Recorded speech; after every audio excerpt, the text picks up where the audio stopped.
ಗಟ್ಟೇನಾದರೂ ಈ ರೀತಿ ಆಗ್ತಾ ಇದೆಯಾ, ಊಟ ಮಾಡಿದ ತಕ್ಷಣ ಮೋಷನ್ ಪಾಸ್ ಮಾಡಬೇಕು ಅನಿಸ್ತಾ ಇದೆಯಾ, ಹಾಗಾದರೆ ಈ 5 ಪದಾರ್ಥಗಳನ್ನ ನಿಮ್ಮ ದಿನನಿತ್ಯದ ಆಹಾರದಲ್ಲಿ ಸೇರಿಸ್ಕೊಳ್ಳಿ. ಮೊದಲನೇದು ಬಂದು ಬೆಳಗ್ಗೆ ಎದ್ದ ತಕ್ಷಣ ಸೋರೆಕಾಯಿ ಜ್ಯೂಸ್ ತಗೊಳ್ಳಿ.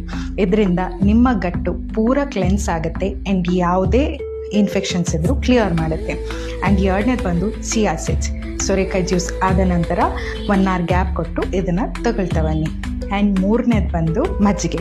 ಮಧ್ಯಾಹ್ನ ಊಟದ ನಂತರ ಒಂದು ಅರ್ಧ ಗಂಟೆ ಬಿಟ್ಟು ಮಜ್ಜಿಗೆ ತಗೊಳ್ಳಿ. ಆ್ಯಂಡ್ 4ನೇದು ಬಂದು ದಾಳಿಂಬೆ. ದಿನ ಒಂದು ದಾಳಿಂಬೆ ತಗೊಳ್ಳೋದ್ರಿಂದ ನಿಮ್ಮ ಗಟ್ಟನ್ನ ತುಂಬಾ ಹೆಲ್ದಿ ಮಾಡುತ್ತೆ ಆ್ಯಂಡ್ ಗಟ್ಟಿ ಮಾಡುತ್ತೆ. ಆ್ಯಂಡ್ 5ನೇದು ಬಂದು ಮಿಂಟ್ ಟೀ ಅಂದರೆ ಪುದೀನ ಟೀ ಅಥವಾ ಜ್ಯೂಸ್ನ ಸಂಜೆ ಹೊತ್ತು ತಗೊಳ್ಳಿ. ಇದು ಫೈಬರ್ ರಿಚ್ ಇರುತ್ತೆ, ಜೊತೆಗೆ ನಿಮ್ಮ ಗ್ಯಾಸ್ಟ್ರಿಕ್, ಬ್ಲೋಟಿಂಗ್ ಎಲ್ಲನೂ ಕಮ್ಮಿ ಮಾಡುತ್ತೆ ಆ್ಯಂಡ್ ನಿಮ್ಮ IBS ಸಿಂಪ್ಟಮ್ ಕೂಡ ಕಮ್ಮಿ ಮಾಡುತ್ತೆ.